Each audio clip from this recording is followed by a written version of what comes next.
Boa noite, senhores. Os senhores acham que o livre-arbítrio existe ou não? Você escolheu assistir esse vídeo ou você foi impulsionado aí pelas suas moléculas, pelos seus genes? Hoje eu vou reagir a um dos vídeos mais estúpidos sobre livre-arbítrio que eu particularmente já assisti, né? Um tal de Paulo Jubileu foi aí no podcast do Flow para falar bobagem, basicamente. Eu geralmente sou muito comedido nas críticas que eu faço, mas esse vídeo é um pouco difícil de não ridicularizar, tá? Então, sem muitas delongas, vamos ver o que o Paulo tem a dizer sobre livre-arbítrio, né? Você não é mais nada. Você perde o que a gente chama de livre-arbítrio, que não existe, né? Mas você perde totalmente a liberdade e você é só uma massa de manobra. Como assim não existe livre-arbítrio? Como é que tu fala isso assim, ampassar e foda-se? Não existe. Vocês acham que existe? Quer ver? Bem rápido, porque... Olha, o começo do vídeo já me irrita, né? Porque, veja, você fala uma frase completamente absurda, que até a pessoa mais simples do planeta Terra acharia ridícula. E você dá uma risadinha, né, e diz, vocês não sabiam disso? Como se ele detivesse esse conhecimento oculto aí, que 99,9% da população não detém. Somos todos idiotas e o Paulo conhece essa obviedade que nós tolos desconhecemos, né? Então esse comportamento, né, você não sabia que o livre-arbítrio não existe? Isso é nojento isso, né? Esse tipo de comportamento, né? Se você vai falar algo que é uma absurdidade, que o planeta inteiro discordaria de você, o mínimo que você tem que ter é humildade para tentar convencê-las que talvez elas estejam enganadas a respeito de algo óbvio. Você não dá a entender que elas são idiotas, né? Mas enfim, eu queria fazer essa reclamação aí porque foi demais. Essa é uma discussão bem complexa, assim, ó. Tenta parar de pensar por 5 minutos. Tenta meditar. Você consegue, não? Começa a vir um monte de pensamento. Já tentei e não consegui. E você não consegue. Então você não é livre. E os seus pensamentos, eles estão vindo com base no teu DNA. É o teu material genético que gera uma bioquímica no teu corpo e que gera uma série de pensamentos que muitas vezes é parecido com a tua mãe. Sou muito parecido com a minha mãe, com o meu pai. Isso é geneticamente já programado no teu DNA. Então, vários comportamentos que você tem é por causa... Pera lá. Uau. Uau. Então, pera lá. Então, por que a gente não controla alguns dos nossos pensamentos? Não são todos, né? Então, portanto, nós não somos livres, de acordo com Paulo, né? Então, seguindo o raciocínio dele, eu não controlo, por exemplo, algumas coceiras que ocorrem no meu corpo. Então, portanto, eu não sou livre.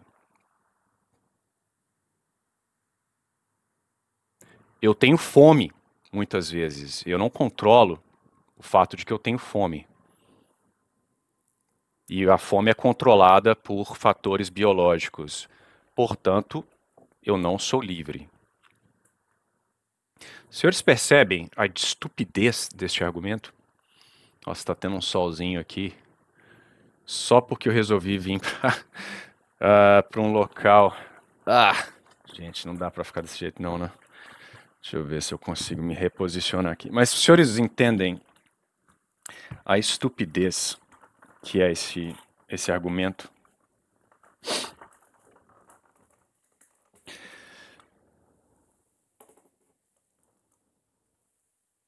E o fato de dizer que os pensamentos, então, são controlados pela genética.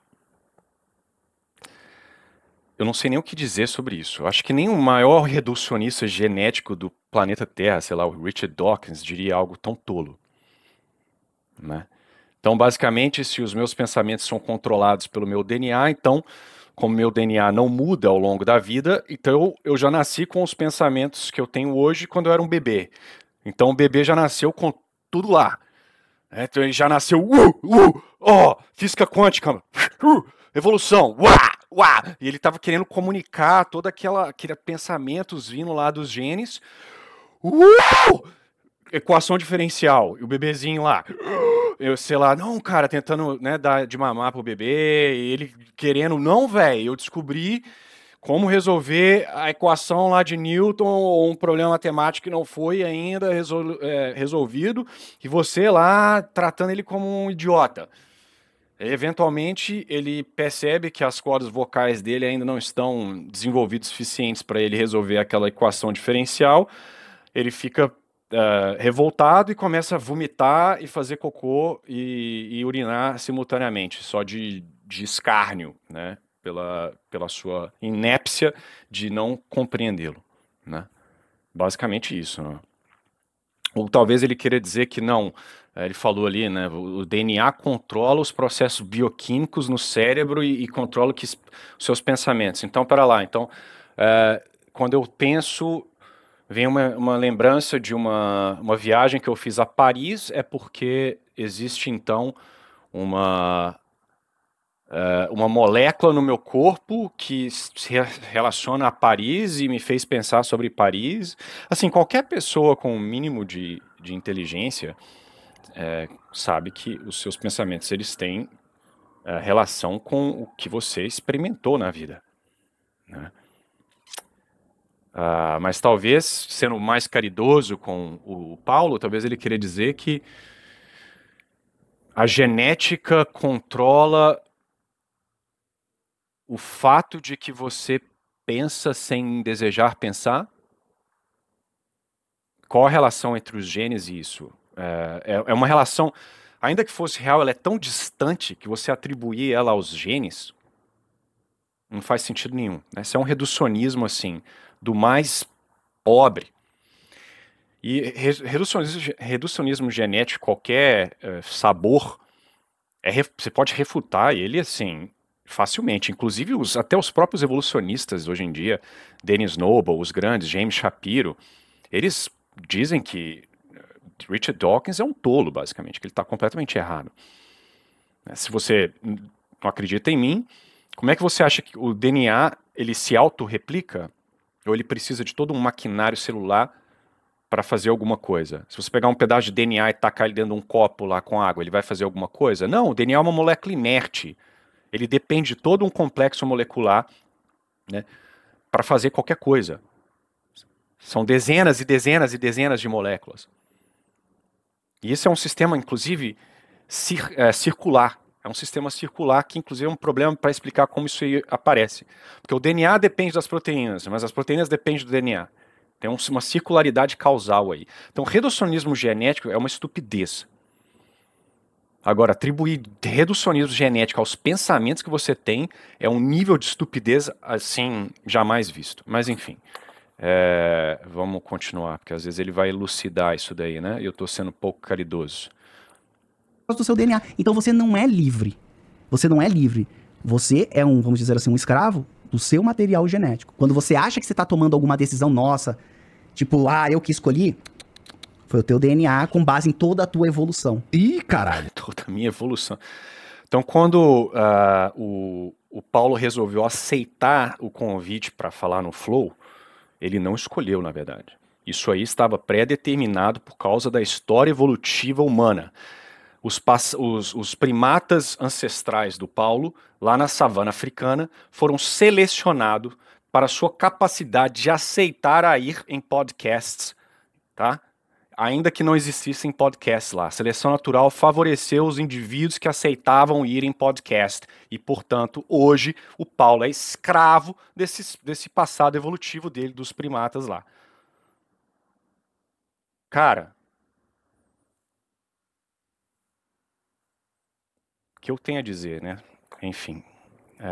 Pergunta pro Paulo se, quando ele for a alguma cafeteria, uma mulher pergunta assim para ele: você vai querer qual café? O latte, o cappuccino? Aí Paulo vai dizer: não, peraí, eu não vou escolher nada. É o meu DNA, que é o produto do processo evolutivo lá dos primatas na savana, que vai fazer a decisão por mim. Aí ele vai ficar lá aguardando a manifestação do DNA, escolher qual dos cafés que ele deseja, né? O DNA. que por sinal não tem intencionalidade nenhuma. Então assim, é uma estupidez sem tamanho. Né? Ninguém que defende, eu sei porque eu já defendi isso por uma fase, tá? Quando eu era ateu. Ele deve ter assistido o vídeo do Sam Harris, falando sobre essas coisas aí de livre-arbítrio, e ninguém vive a vida como se realmente acreditasse nisso daí. Ele vai falar esse bando de bobagem aí nesse podcast e vai sair, e vai, seja lá para onde que ele vai fazer as mesmas escolhas, vai agir como se ele tivesse livre-arbítrio, e isso por si só já é uma forma de você refletir sobre a sua posição, né? Se você não se aquela ideia maluca sua, ela tem zero aplicabilidade para como você vive a vida, então deve ter alguma coisa meio errada, né, com essa ideia aí. Então, enfim, quando alguém, se Deus quiser não, mas se ele for assaltado, o sujeito ameaçar de dar um tiro e fazer uma pergunta, você quer isso ou aquilo, senão eu vou te matar, eu espero que ele fala, né, ele seja consistente, fale, eu não tenho escolhas, eu não decido o que está aqui por ocorrer, é o meu DNA e assim por diante, né? É uma coisa totalmente sem noção. Ó, eu sei que existe uma parada. Por isso não existe livre-arbítrio. Nesse sentido, assim, eu peço desculpa a algum neurocientista que esteja me ouvindo agora, mas se eu não me engano, em conversa com neurocientistas, eles me falaram que antes de eu tomar a decisão, por exemplo, de tomar isso daqui, eu tenho uma pré-tomada de decisão no meu cérebro, que ela acontece muito rápido, e aí eu não me dou conta que aquilo ali aconteceu. Exato. É isso aí mesmo. Exatamente. Tu nem dá conta que tu tá tomando aquela decisão porque é no teu subconsciente. Então você não é livre, embora você ache. Você é um escravo do seu... O que eu poderia fazer pra... Então, pera lá. Esse estudo que eles citam, todo mundo que vai falar contrário ao livre-arbítrio cita esse estudo. E eles não citam o estudo inteiro. Esse estudo é do Benjamin... Eu tô com um livro aqui, recomendo, inclusive. Tá aí, God's Grandeur. Mas isso aqui eu já tinha visto antes, inclusive o autor que está aqui, que é o Michael Agnor, ele tem vários vídeos no YouTube que vocês podem procurar exatamente sobre esse assunto do livre-arbítrio, tá? Mas enfim, esse estudo é do Benjamin Libet, né? Então basicamente ele faz esse estudo, pede para o sujeito lá apertar um botão, né? Tá medindo as ondas cerebrais lá do sujeito, não sei exatamente como esse teste funciona, mas o que se percebeu é que, né, pede para o sujeito escolher a hora que ele vai apertar o botão e percebe-se que há um spike, né, um pico dessa onda no cerebral antes do indivíduo tomar consciência da decisão, né? Então, o argumento aqui seria que o seu cérebro, por assim dizer, né, que tomou a decisão antes de você, e você está simplesmente reagindo a um impulso cerebral aí que vem de causas reducionistas, quaisquer que forem. Só que essa galera ela não cita o resto do estudo, né? Porque tá aqui, ó. Então ele fala, ó, ele descobriu que a decisão, né, de apertar o botão sempre era precedida por aproximadamente meio segundo por esse pico, né, inconsciente no cérebro, que eles chamaram de potencial de readiness, eu não sei, potencial de alguma coisa aí, não sei traduzir essa palavra no português. Mas enfim, isso aí parece que é contra o livre-arbítrio, né? Mas vamos lá. Aí, essa parte que eles jamais citam, né, os anti-livre-arbítrio, né? Porém, Libet continuou os experimentos de uma forma engenhosa. Ele perguntou aos voluntários para vetar a decisão que eles tinham feito 1 segundo antes de fazê-la. Tá? Ou seja, o voluntário decidiria se apertaria o botão, e aí então, antes de apertar o botão, ele decidiria se ele ia apertar mesmo ou não. Tá?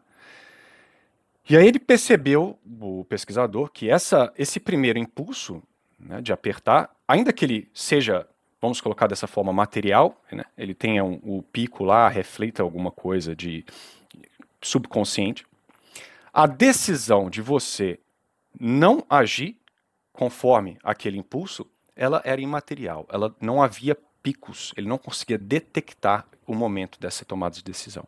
Tá? Isso é interessantíssimo, por quê? Porque tem tudo a ver com o que nós falamos no cristianismo. Você tem tentações, você tem movimentos que são fora do seu controle. não é? Principalmente se você... Eu vou voltar para lá, porque eu acho que já o sol foi embora.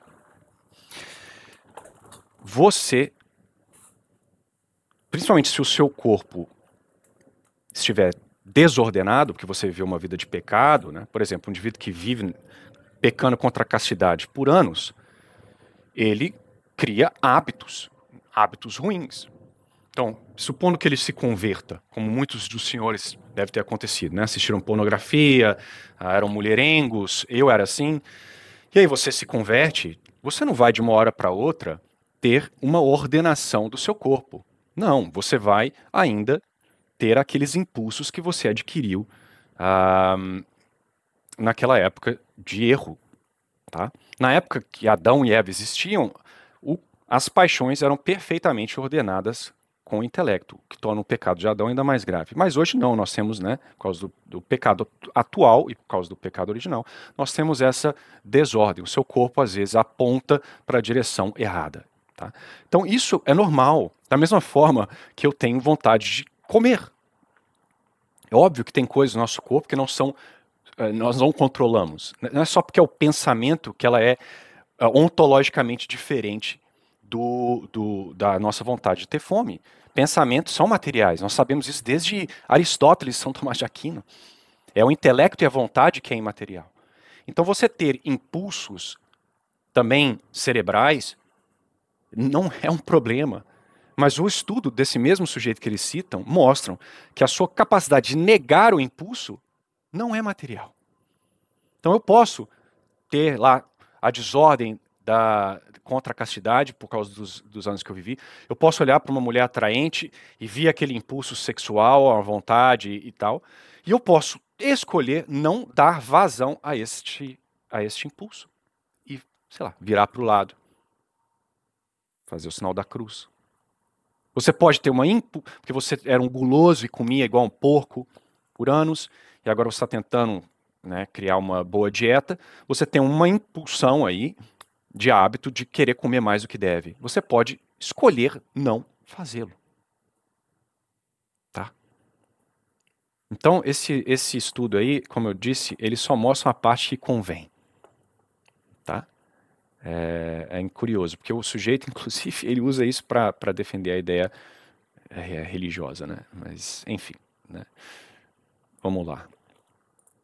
Vamos lá. Vou provar que eu tenho livre-arbítrio agora, Paulo. Você não vai transar com, eu vou sei lá, fumar com com esse vape. Ó. Tu vai o quê? Nossa, olha, você vê, só um comentário rápido, né? Você vê que uma ideia estúpida, ela geralmente vem acompanhada de outras coisas, né? Você vê a baixeza, né? Então ele tentou dizer ali que liberdade seria você não ter vontade de ter relações com uma foca, né? Então você já vê, né, que as pessoas que defendem a falta de livre-arbítrio, elas têm um certo, enfim, as ideias que elas defendem, né? Não estou dizendo que ele defenda zoofilia, mas estou dizendo a baixeza. Tu vai o quê? Tiro o Naro Blaze, sou eu que mando, pô. Não, mas isso aí gera uma série de respostas bioquímicas dentro do teu cérebro que te fazem bem. Mas e é por isso que você tá fazendo isso. Minha mãe... Peraí. A demonstração do vape, por mais simplória que tenha parecido, é exatamente isso. Porque esse assunto, essa posição do Paulo é tão idiota que você tem que confrontá-la com uma resposta óbvia. Né? Eu escolho fumar o meu vape. É o que eu disse. Só porque o sujeito tá lá, eu tenho um diploma, ou sei lá o que quer que seja, ele fala uma absurdidade. Essas absurdidades, elas sequer requerem uma análise profunda que eu acabei de fazer em relação ao artigo do sujeito. Isso aí, se um sujeito fala uma absurdidade, você simplesmente pode ignorá-lo. Né?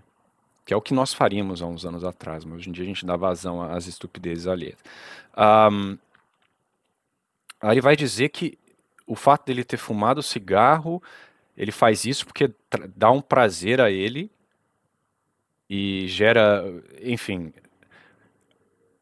O que isso tem a ver, Ele começou a fumar, ele decidiu fumar antes de descobrir que havia um prazer, né? Foi uma decisão dele. Ele não sabia O prazer do cigarro não foi o que o motivou a fumar o cigarro, porque ele não havia fumado cigarro antes, estou dizendo a primeira vez. Então, como que algo que ele nunca tinha experimentado, que tecnicamente não existe, poderia ser o fator motivante para ele fumar? Agora, óbvio, tendo fumado, ele gosta da sensação e, portanto, ele quer aquela sensação agora. Onde que está? Então, quando eu desejo comer um bife no final de semana, não é uma escolha minha, é porque eu comi bife no passado e, portanto, meu corpo me ordena a querer comer bife. Agora, você vê que o Paulo já se contradiz, porque se for... Onde que está o meu interesse por bife codificado no meu DNA? Não, é claramente um fato de experiência. A vontade de fumar o cigarro está codificado no DNA? Imagino que ele vai dizer, não, mas os hormôniozinhos de felicidade que são gerados a partir da fumação, a partir de fumar o cigarro, são codificados pelo DNA e blá blá blá. Mas enfim, né? Vocês veem que é uma coisa estúpida. Falou pra eu não fumar. E eu sou tão vida louca que eu fumo. Ah, para. Mas é uma discussão bem bacana, assim, ó. Mas não existe a liberdade. Mas tipo, assim, você tá falando isso do ponto de vista biológico? Biológico. Você... Pô, mas isso não é assustador? Ou isso é... cara, somos primatas, tranquiliza. Tipo, tem decisões que você não...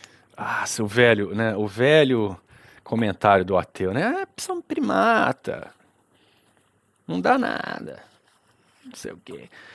Bom, Paulo, o seu parente mais próximo, o chimpanzé, ele é um animal maluco, né? Ele faz absurdidades, assim, em zoológico, mata, estupra, faz cada loucura, meu. Que você, então, deveria estar vivendo como eles, basicamente, né? Uma vez que o que importa é, né, a evolução e escambau, né? Mas isso foge do tema do vídeo, né? Discutir esse aspecto somos macacos, né? Ou primatas evoluídos. não toma na tua vida porque não tem nada a ver com o fato de ser humano. Sei lá, você não vai namorar uma foca, por exemplo. Tá entendendo? Tipo, por quê? Porque existe uma tem uns malucos aí, mas geralmente tem uma programação e você vai seguir aquele teu programa de computador que já veio desde que você nasceu. Então você, embora tenha escolhas dentro desse leque, elas são limitadas. Nem tudo você vai escolher, porque não faz sentido pra você. Pera lá. Não, peraí, deixa eu ver aqui. Como ser humano. Tudo bem. É isso. Então, pera lá. Então, ele já mudou a conversa. Antes não tinha livre-arbítrio nenhum. Agora você tem um leque de escolhas que são reduzidos pelo fato de que você é humano. Essas duas afirmações, elas se contradizem. Ou você não tem liberdade nenhuma, ou você tem liberdade em alguns aspectos. Qual que é, Paulo? Né? Mas enfim, peraí. Deixa eu ver se tem mais alguma coisa aqui.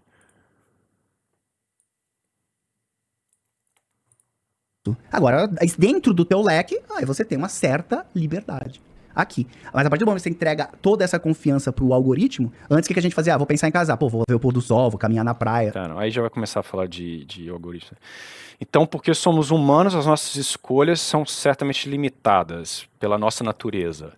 Então, Paulo virou essencialista agora. Eu concordo, Nós temos potencialidades enquanto humanos. Eu não consigo voar se eu bater os braços, por exemplo. Então, sim, eu estou limitado pela minha natureza humana.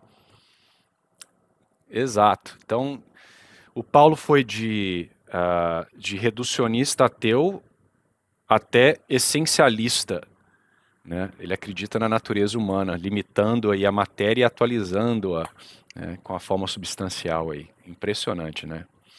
Mas enfim, foi horrível isso. E como eu disse, geralmente eu sou muito comedido nas minhas críticas e eu tento ser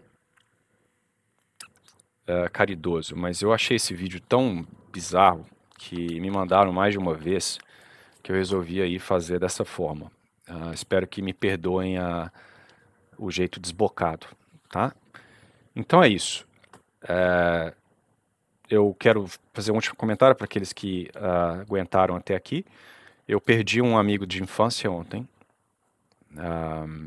Eu peço que os senhores rezem por ele. 34 anos, teve um infarto fulminante, morreu no próprio quarto.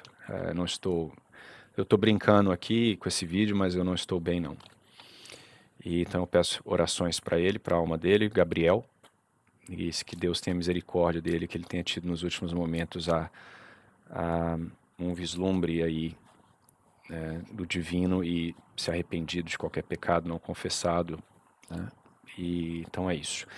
Tenha um excelente sábado e excelente domingo. Até a próxima.